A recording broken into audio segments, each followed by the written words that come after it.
Muy buenas y bienvenidos una semana más a nuestro programa de cortos, a esta ventana que abrimos a la ficción hecha en nuestra tierra. Hoy vamos a hablar con un buen amigo de nuestro espacio, además un amigo desde hace bastantes años que pues venimos acompañándole durante toda su trayectoria desde los inicios como cineasta y cada vez con proyectos más interesantes.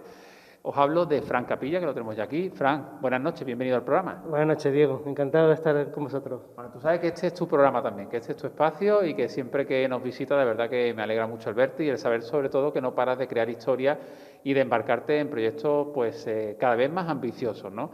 Ahora nos contarás, pero de momento hoy vienes al programa para presentarnos el libro sobre el rodaje de Las hijas de Danao, que fue tu primer largometraje. Después de una sucesión de cortos, te lanzas al formato largo, debutas como director de largometrajes con Las hijas de Danao y años más tarde sacas este libro.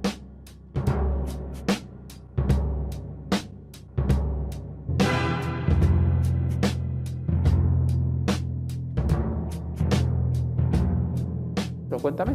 Bueno, pues he escrito este libro que, como bien dices, es un libro making, un libro que cuenta cómo se ha hecho esta película, todos los entresijos, las anécdotas, los problemas, los obstáculos, las cosas divertidas y bueno, y junto con el libro va la película de regalo.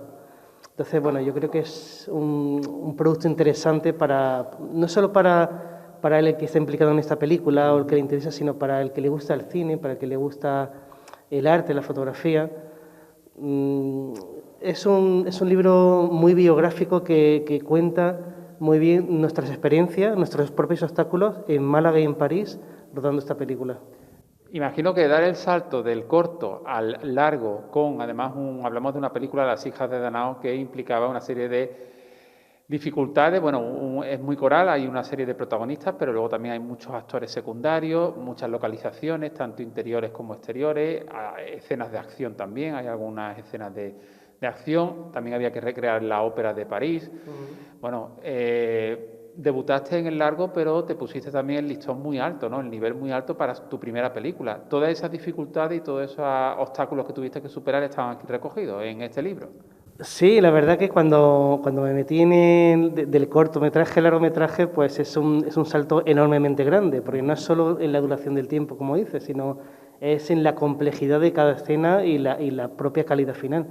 Y claro, hace tiempo que la hice y yo era mucho más joven y me costó mucho trabajo, pero bueno, lo conseguimos hacer y con muchísimo esfuerzo, por eso el libro es tan grande, pues muchísimo esfuerzo, pero quedó bien hecho y lo pasábamos genial. También un elenco fantástico, el que elegiste. Recuerdo Paco Roma, que está sensacional, Fran Millán, Supau, bueno, Beatriz Rico, Mónica Aragón, Antonio Montiel, Norberto Rizo, en fin, gente súper buena y que además que yo creo que ellos también disfrutaron de ese rodaje, ¿no? Sí, la verdad que nos rodeamos de una serie de personas de Málaga y algunos de fuera, de Madrid, como Beatriz Rico y Mónica Aragón, de gente excepcional, y Norberto, Paco Roma, la gente que has dicho, y son actores que se comprometieron al 200%. Son actores que, pese a las limitaciones nuestras de aquel momento, de aquel año, me decían, Fran, estamos aquí no solo para actuar, sino para ayudarte a terminar la película. Y yo me acuerdo de muchas situaciones en las que hacían falta manos o gente moviendo cosas o lo que sea, y los actores estaban ahí hombro con hombro, cosas que ni quería yo pedírselo, ni lo he hecho nunca, ni nada, pero en aquel momento era tan dificultoso hacer este largometraje, sobre todo digo por los medios y por la época en que lo hicimos, que los actores se implicaron al 200%. Entiendo que en el libro pues recoge elementos que para los que vieron la película o participaron activamente de ese rodaje, ¿no?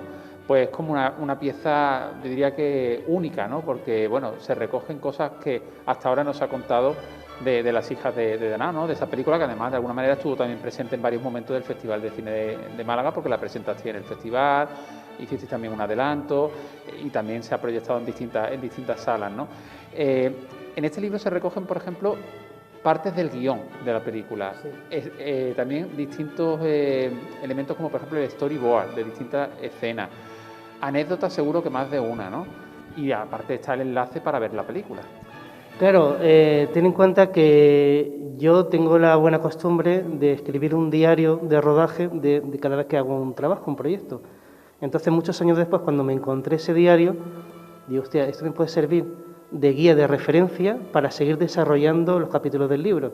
Entonces, cuento muchas cosas que la gente no lo conoce. Porque la película se rodó entre Málaga y París y, de hecho, algunos actores, Fran Millán y Paco Roma, te los llevaste a París, ¿verdad? Sí, más gente. Bueno, éramos 7 u 8 personas allí en París. Incluyendo también ese libro dentro de este, ¿no? El de París, me refiero, está también inserto aquí. Sí. Fíjate, lo de París son 5 capítulos. Este libro tiene 55 capítulos. Lo de París quedó integrado aquí porque lo hicimos en un primer momento como forma anecdótica. Estuvimos ahí en Francia, en París, pero bueno, lo hemos ido ampliando y ha resultado este pedazo de libro.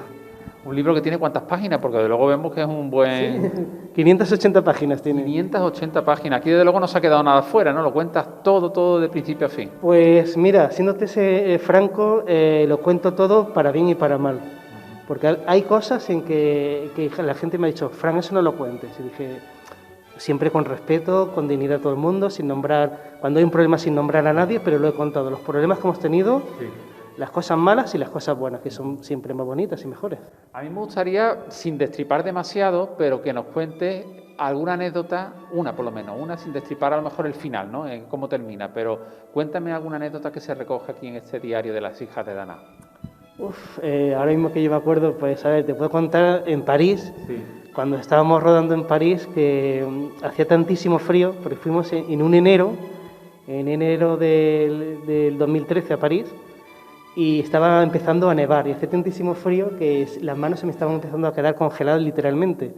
Entonces no podía darle al botón de grabación de rec ya de la cámara y le dije a nuestro amigo Enrique Muñoz, Enrique, pásame el termo de café. Diciendo, ¿quieres un vasito? Dice, no, pásame el termo solo. Y cogí y me eché el café en las manos. Porque no podía. Bueno, yo te puedo decir que también he vivido lo que es el frío de diciembre. No sé cuándo lo grabasteis vosotros. En enero. En enero.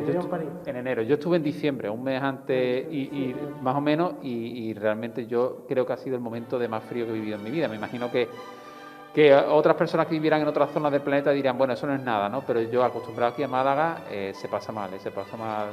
No estamos preparados para tanto frío, Fran. No estamos preparados.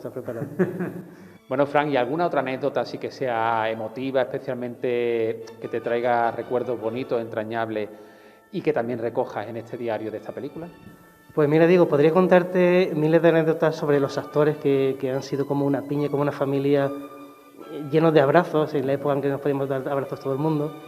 Pero me gustaría contarte sobre mi padre, porque mi padre fue el que me ayudó a hacer la documentación sobre París.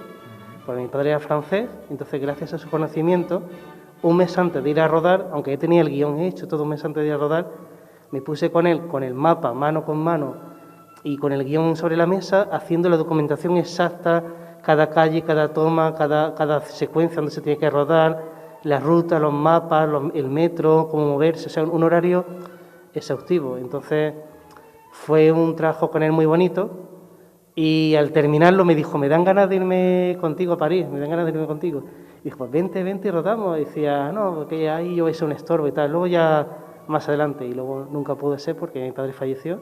Vale. Pero bueno, queda para el recuerdo bonito, para todo el equipo lo recuerda mucho, mi padre y todo eso. O sea, que participó de manera muy importante, ¿no? Ambientando y dándote información para que fuera lo más fiel posible, ¿no? A esa película y en esa ciudad, ¿no? Mítica, ¿no? Como es París.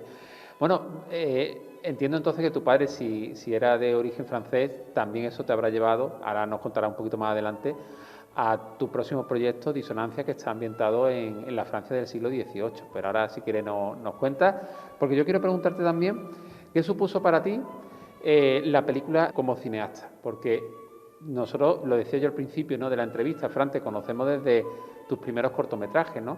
Desde esa, por ejemplo, trilogía que hiciste del Muro de Berlín, que yo todavía la recuerdo y me pareció estupenda, de verdad. Es una historia que te pone la piel de gallina, ¿no? Porque es verdad que es que la dureza con la que lo contabas, pero por otro lado también cómo lograbas ponerte en la piel de esos personajes, lo bien ambientada que estaba esa trilogía de Berlín, aunque hubiese sido grabada aquí en Málaga. Luego Matriuska, ¿no?, que fue tu último cortometraje, esa aventura espacial pero contada con voz de mujer. Pero ¿qué queda de aquel chico que venía a los estudios de PTV con aquel primer corto, de los primeros cortos de La venganza mutante y bizarra de no sé quién, no sé cuánto, y el mocito feliz por allí por medio, al Fran Capilla de hoy. Bueno, la verdad que aunque han pasado los años, sinceramente, Diego, yo me considero el mismo. El mismo de aquel entonces. En aquel momento yo estaba estudiando aquí, en el ciclo superior de imagen, y hacía pues mis experimentos con la cámara, con las cámaras y todo eso, pero poco a poco yo quería ir desarrollando historias un poco más complejas y bueno, y estábamos con la trilogía del muro y todas esas cosas como Cito Feliz. Sí.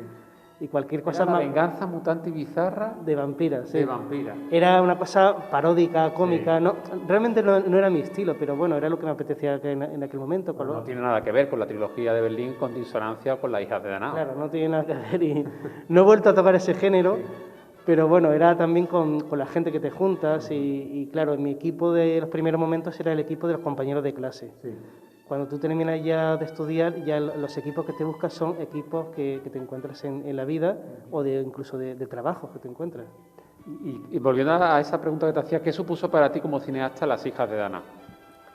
Pues supuso un salto y el querer hacer largometraje, porque los cortometrajes son maravillosos, son como yo digo, burbuja del tiempo encantadoras, pero un largometraje siempre te ayuda a expresarte más, a decir, voy a estar durante 2 horas contando una historia, desarrollando unos personajes y profundizando en algo más. Y bueno, sinceramente lo que me gustaría hacer. Muchas veces cuando un cineasta hace un corto no es porque diga, no, es que no puedo hacer un largo, sino porque también apetece hacer un corto, como Disonancias, por ejemplo. Pues vamos a hablar ya de Disonancia. Cuéntame de este proyecto ambientado en la Francia del siglo XVIII. Tenemos un elenco de actores también muy amplio, aunque el protagonismo principal se centra o el peso protagonista lo tiene José Pilar Blanco, lo tiene Eduardo Duro y Escarlata Godiri, ¿no? Sí. Luego hay otros actores que también arropan a los principales y una historia que está ambientada en la Francia del siglo XVIII, pero que igualmente, en este caso, has utilizado distintas localizaciones de Málaga, con atrezo, con ambientación, vestuario fiel, eso sí, muy fiel, y el maquillaje muy fiel a esa época. Sí. Bueno, pues Disonancias, efectivamente, es una historia que era para corto directamente por su propio final, casi inmediato, ¿no? Su propio... 18 minutos de metraje, creo. 18 minutos, exactamente. Y entonces, bueno, ahí con Pilar Blanco, Eduardo Duro y Escarlata Godiri hicieron un trío protagonista maravilloso. Tengo que decir que Pilar y Eduardo le hicieron casi de profesores a Escarlata, porque Escarlata se está metiendo en esta interpretación poco a poco y hicieron unos profesores intensos y geniales. Entonces, bueno, entre los tres pues desarrollan una historia que se desarrolla en la Francia poquito antes de la Revolución Francesa. No tiene una fecha específica, pero 1788, 1780, 10 años antes, un año antes, da igual. Es una Francia convulsa, porque Francia estuvo como 20 o 30 años en convulsión hasta que eclosionó la Revolución Francesa. Y es una historia que tiene ese ambiente, ese contexto, pero trata de otra cosa, trata sobre la igualdad. Hablas entonces de la igualdad de oportunidades y derechos entre mujeres y hombres ambientados en aquella época. Sí, efectivamente, hablo de la igualdad en un contexto en el que es todo tumultuoso. Y fíjate, está puesto en ese contexto, pero podría haber sido en cualquier otro, porque lo que ocurre en Disonancias fueron unos hechos que me inspiraron hoy día, que han ocurrido hoy día. Entonces yo lo puse en esa época y vi que tristemente funcionaba igual. Yo tengo muchas ganas de ver Disonancia desde hace tiempo y sé que ya le queda poquito, que estáis ahí ultimando detalles de la banda sonora. Sí. Además está mi compañera Pilar Blanco, que ahora mismo estamos preparando, yo estoy preparando con ella, con Pascal Huetti, con la directora Sonia Madrid, estamos preparando una obra muy, muy chula y tengo muchas ganas de ver ese corto de mi compañera, de Pilar Blanco, que es una actriz y profesora de teatro estupenda también. Sí.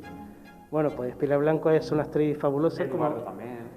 Sí, son maravillosos y no solo es una actriz fabulosa, sino que es una profesora genial. Como he dicho, a Escarlata le dio clase meticulosamente durante meses para alcanzar su papel. Y en esta historia, pues sí, nos queda maquetar un poco la banda sonora, ya la tenemos preparada, seleccionada, son temas que se han comprado, son temas clásicos de partitura libre, pero comprada de interpretación, pero queda maquetarla un poco para colocarla bien colocada. Pues estaremos muy atentos al estreno de Disonancia y que también le vaya genial, seguro que sí, pues por ese circuito que empezará a recorrer, entiendo que eso, que en poquito tiempo, pues por festivales y certámenes, ¿no? Espero que también fuera incluso de nuestras fronteras, que no sé qué, porque yo creo que es un corto muy internacional, el Disonancia, pero ¿cómo podemos hacernos un ejemplar de Las hijas de Danao para los espectadores que quieran conocer los entresijos de esta película de la que tanto se ha hablado en Málaga, Las hijas de Danao, de Fran Capilla? Bueno, pues el libro se puede comprar en mi página web, francapilla.com. Hay una sección dedicada a esta película, con el libro y tal. Está también en Amazon, escribiendo simplemente el título. Y junto con el libro va la película de regalo. Así de sencillo. Oye, pues me imagino que con un código, ¿no? Un código y podemos verla online la película, con ese código. Un código y se ve online. Y además, para que no te lo pierdas, Diego, yo quería dejar una edición en vuestro programa, en la redacción, para que lo veáis y lo tengáis de recuerdo. Pues qué bonito, de verdad recuerdo y qué bonito regalo, un detallazo por parte de Fran, muchas gracias, de verdad que lo vamos a guardar con mucho cariño y sobre todo, yo he visto ya la película, pero la voy a volver a ver. Sí, bueno, la verdad que el libro vosotros lo merecéis más que mucha otra gente porque estáis instigando la cultura, no solo el cine, y también el cine, por supuesto, y ese es de mucho valor. Es de mucho valor lo que hacéis en Málaga. Muchísimas gracias, Fran. Oye, y yo voy a pedir a los compañeros que nos pongan el tráiler de Las hijas de Danao, que lo tenemos por ahí, para recordar un poquito esta primera película de Fran Capilla, que tiene ya su libro, pues con multitud de anécdotas y de detalles relacionados con su rodaje. Fran, hasta muy pronto y nos vemos espero que prontito con el estreno de Disonancia. Vale, genial. Muchas gracias. Un abrazo. Un abrazo.